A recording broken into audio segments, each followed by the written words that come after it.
how do you stay with somebody who tells you he will have a wife? How do you stay with somebody who did all of the rest of that stuff? And how do you get yourself to see that you deserve so much more than that?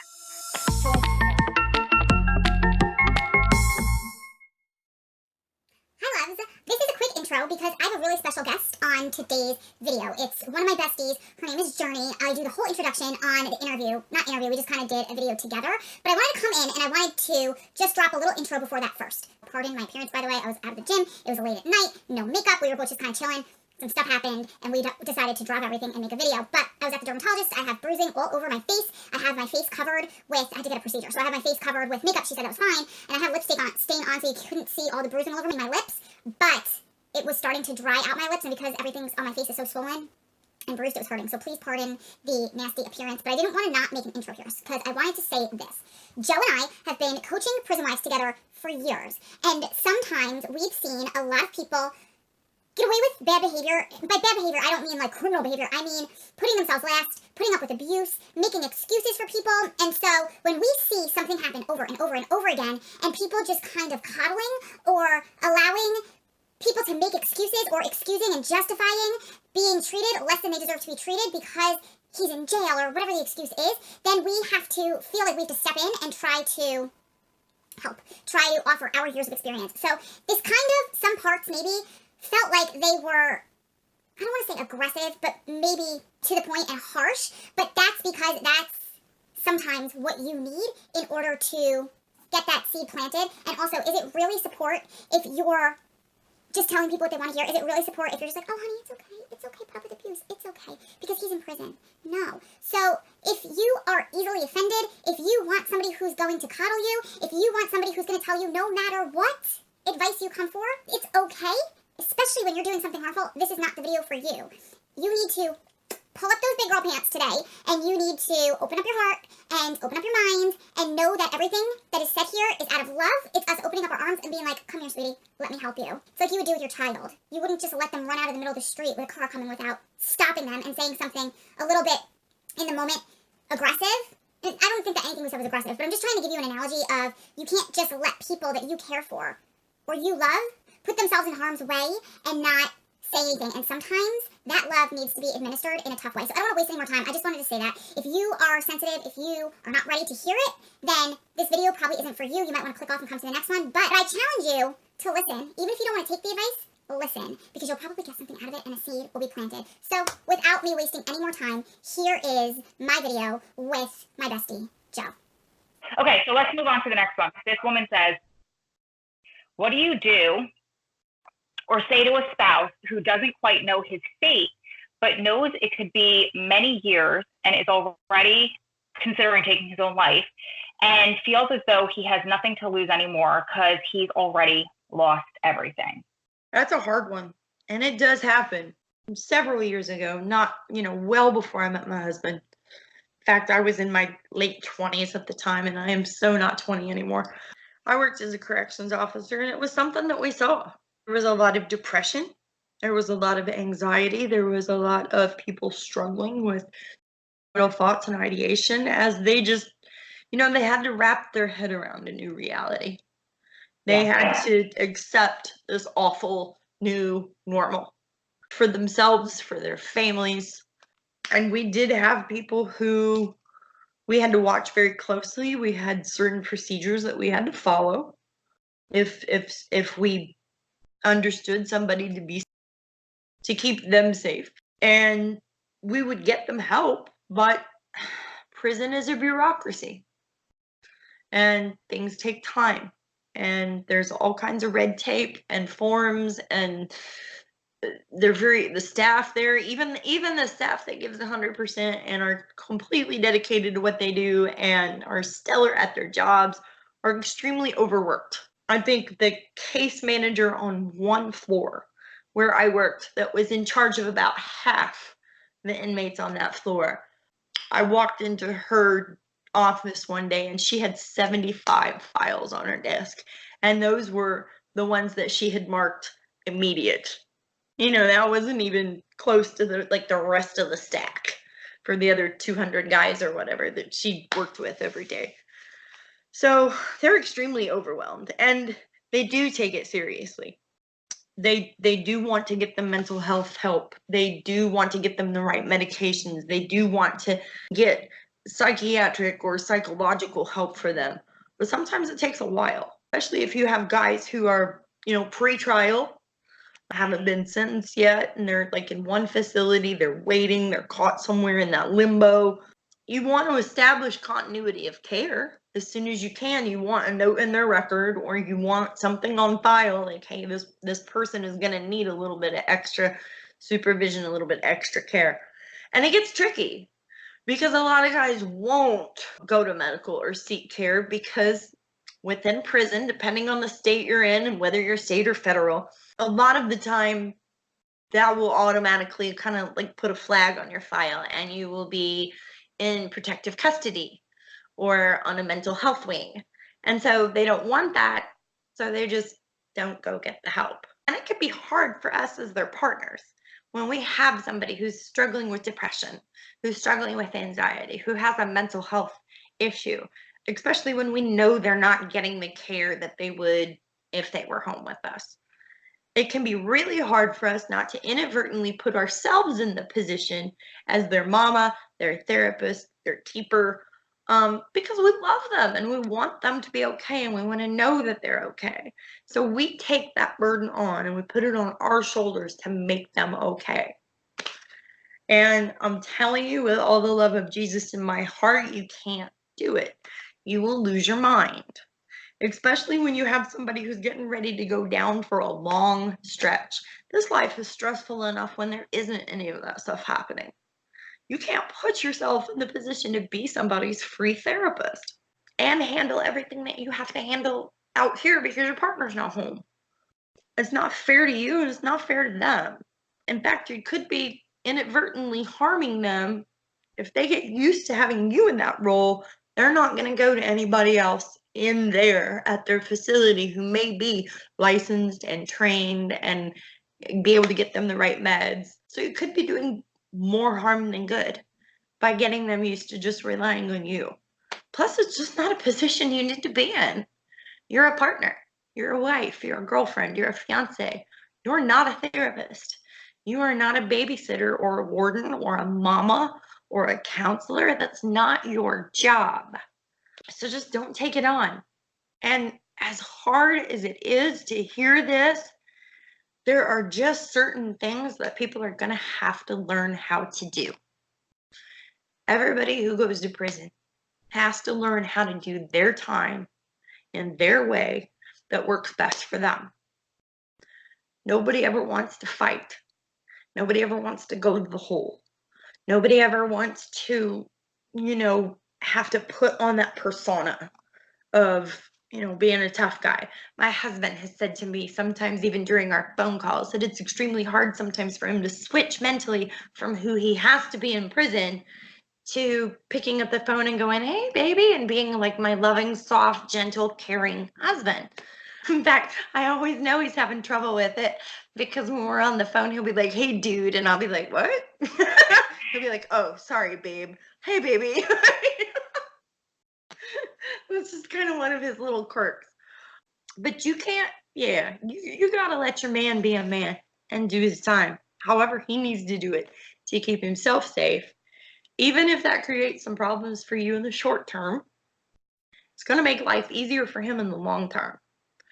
And the easier life is for him in the long term, as long as he's not doing anything shady, the easier things are going to be for you as a couple down the road.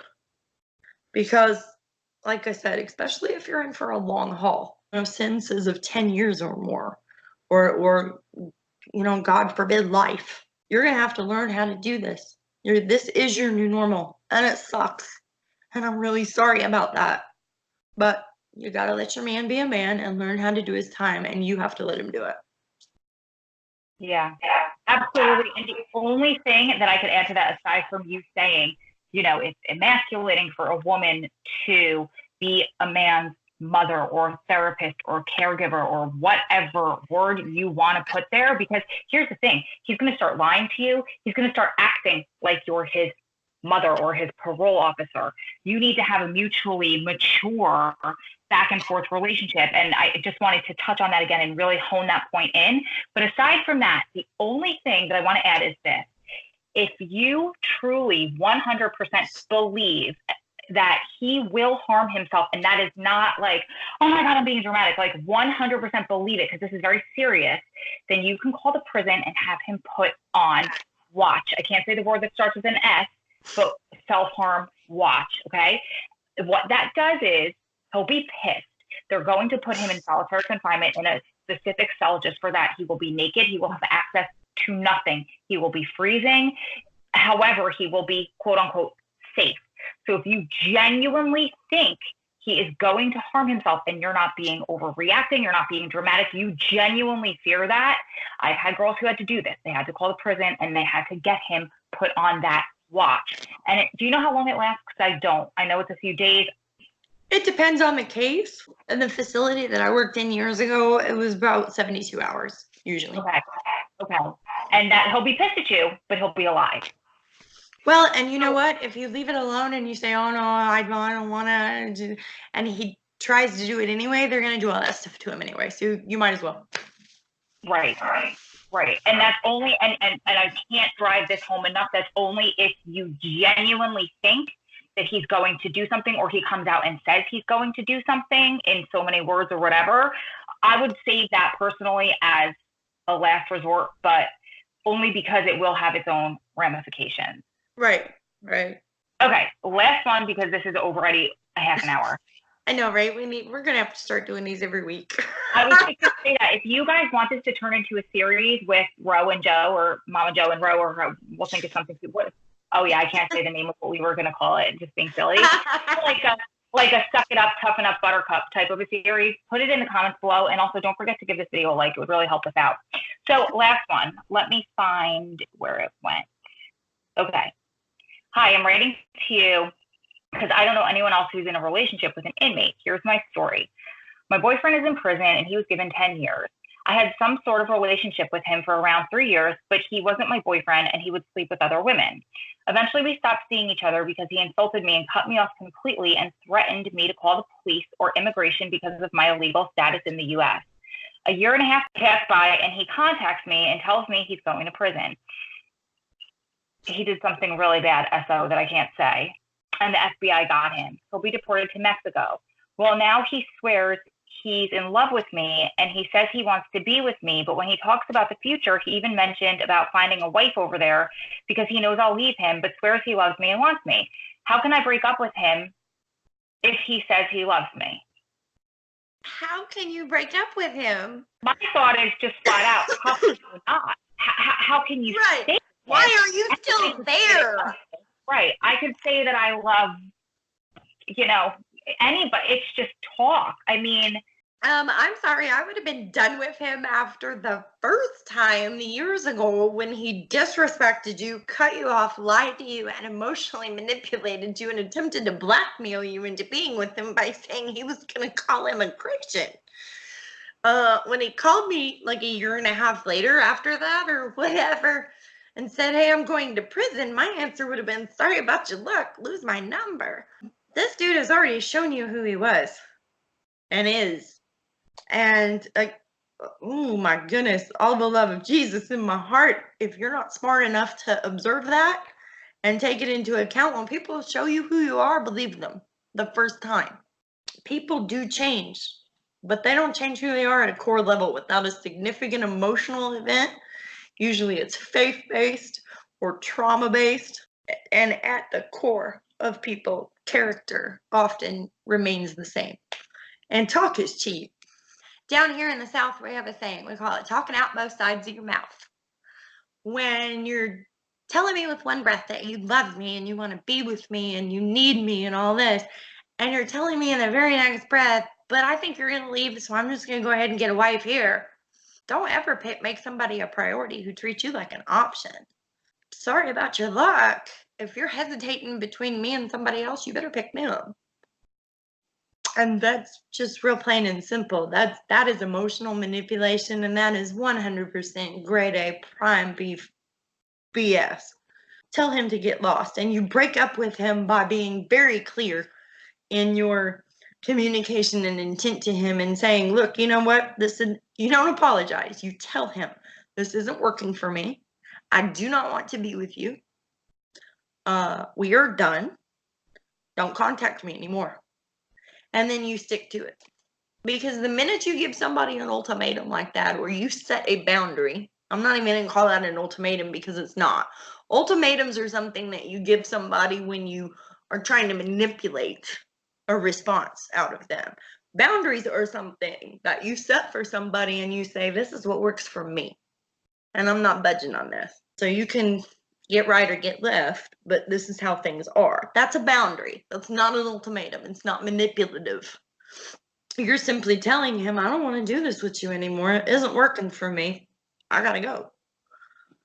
But the minute that you back up off of that, the minute that you let somebody cross that line and you don't knock them back over it, what you have taught them is that you don't really mean what you just told them. And they don't have to listen to you, and they don't have to take you at your word, and they don't have to take you seriously. And there's an avenue now for you to be manipulated and disrespected. So don't give it to them. Don't say, oh, I'm sorry. I've got a lot going on in my life. And no. You have disrespected me. You have lied to me. You have used me, and we are done. And there is no more of us. Don't contact me anymore. I don't have any hard feelings for you. I gotta go. See ya. Click. And then you use the resources that you have to block him from contacting you. Every prison communication system on the planet has an option to block somebody who you don't want contacting you. If they get a way to contact you outside of that, you don't have to respond. There's no rule that says just because the phone rings, you got to pick it up, or you have to return a text, or you have to answer your door, or you have to return a letter. There is no rule that says simply because somebody wants to communicate with you, you have to communicate back. And if you're dealing with that and you're, oh, I can't stand the drama, but you're not doing that, then you can stand the drama because you're doing it to yourself. Something in you. You're getting some kind of payoff by engaging this person in this tug of war, in this struggle. Because no is a complete sentence. And when you say no, you need to mean it and back it up. And that's really all there is to it. Yeah, and just to add, I just want to make it very clear that in the beginning, when Joe and I were like, hopefully we didn't hurt your feelings. And I just want to say that is us opening our arms and saying, come here, baby. Come on. Come here. We're going to help you. Oh, we got you. Both in our 40s. We've both been through a lot. We've both been in our own abusive relationships. And it's been to the point where we're like, oh, sweetheart, we've gotten through it. And we are trying to pull you out of it. And what I see written all over this is self-confidence. How do I leave somebody who says he loves me? But he's not the only man who will ever love you. It's like that phrase, there's plenty of fish in the sea, which is the cheesiest thing to say, but that is not love, my love. That is, like Joe said, that is 100% manipulation. And how do you stay with somebody who tells you he will have a wife? How do you stay with somebody who did all of the rest of that stuff? And how do you get yourself to see that you deserve so much more than that? So much more. When you walk away from this relationship and you find your own worth and your self-confidence, that will open up so many doors for you, and you will find the man of your dreams who will love you the way that you deserve to be loved and not emotionally manipulate you. I also heard a lot of control there. Before he went to jail, there was control. Right now, there's control. Him saying, just like Joe said, him saying, I'm going to find somebody else because you're going to leave me. That is 100% psychological warfare. That is emotional control. And that is him being a bad dude. So once you can get away from that and not fall for his nonsense, like Joe said, no, that complete sentence, and setting that boundary and living within it, then doing some work on yourself. And we've done a lot of work together, Joe and I, where we've worked with women on building self-confidence. And maybe we have to talk about this. This is me just talking off fly. Are you signing me up for another workshop right now? I think so. Okay. All right. Great. So we do this. I mean, this is what we do. This is what we've been schooled on. We're both life coaches, that we can help people like this. So there's another thing. If you want us to do a self-confidence course, sorry, Joe, put it in the comments below, and then we'll work through the details of it. But yeah, we've done it in the past. We've had a lot of success with it in the past, and we've had people, I think we've like 100% success rate with it. So the point in me telling you that was not to pitch a class and not to just kind of rope Joe into doing one with me. It is that you, every single one of you watching this, deserves to be treated like a queen. And the only way you will be treated like a queen is if you demand to be treated like a queen. And it took us a lot of being treated like peons to discover the queens that we are. And sometimes we have to straighten each other's crowns and be like, oh, sweetheart, no, you keep that chin up. She does it to me all the time. I do it right back to her. But that's what you need all day long. And that's what you need, are those people in your life to say, sweetheart, no. And that's what we're here for. We're not trying to be like, you're such an idiot. No, you're not. You're a beautiful, strong woman. You need to empower yourself to go find the relationship and to go find that love that you deserve. Because this, my love, is not love. I could say it 500 different ways, but we need you to hear us. Because unless you hear that with your heart, you're just going to keep settling for less, and you don't deserve any less. So I think that's it. We're going to cut it off here because now we're almost at 40 minutes. This is a long video, but this is what we do. So if you guys want more of it, let us know. Joe, do you have anything else before we wrap this up? No, you know what I mean? There is no judgment. Like she said, the initial, like, wait, what? That's not judgment. I've been there. Oh my goodness, have I been there. I have been just beat down until I had absolutely nothing left in me. I will never forget when my abusive relationship that I was in ended. I sat on the edge of my bed one day and I thought, today I'm going to do something that just makes me happy. I'm going to do something just for me. And then I sat and cried for 30 minutes because I had so completely gotten to the point where I had lost all of myself that I had no idea what to even do to make myself happy. That's how lost I was. That's how gone I was. And it took a lot of hard work and a lot of therapy and a lot of good people around me who believed in me and told me, hold up. No, honey. There is so much better ahead for you. And I gradually started to believe it and hang on to it. And I watched other strong women who I wanted to be like. I wanted to have their confidence. I wanted to have their self-worth. I wanted to have that belief. And eventually, I got to that place. And man, let me tell you, when you are on the other side of this, once you have left this cat in the dirt where he belongs, and you have done the work, and you had your breakthrough, and you've gotten to the other side, you're going to get to a point where you look in the mirror and you smile because you like who you are and you're proud of her. And that's what I want to see with you. That's what I want to see for every woman on the planet. That's why I do what I do on a day-to-day basis, because I want women to know beyond a shadow of a doubt what they're worth and that they deserve every good thing. So that's just about it for me. That advice is a golden nugget, but it's not just for people in abusive or controlling relationships. That's also for prison wives or anybody in any codependent relationship that loses themselves to their relationship or taking care of another person, whether it be a significant other, whether it be a child, whether it be a sick parent. Every single one of us has sat at the edge of our bed, like Joe said, and thought, I'm going to do something for myself, and then didn't know who the hell we even were or where to start. So maybe that should be our next video. And if you guys want to submit questions to us for this or have topics or anything, just post them in the comments below. We love you guys. Keep staying strong. Keep loving strong. Keep supporting one another through this journey because you're one day closer to it all being over. Lots of love from my heart and Joe's heart to all of yours. We'll see you guys in the next one, probably sooner than later. Bye, guys.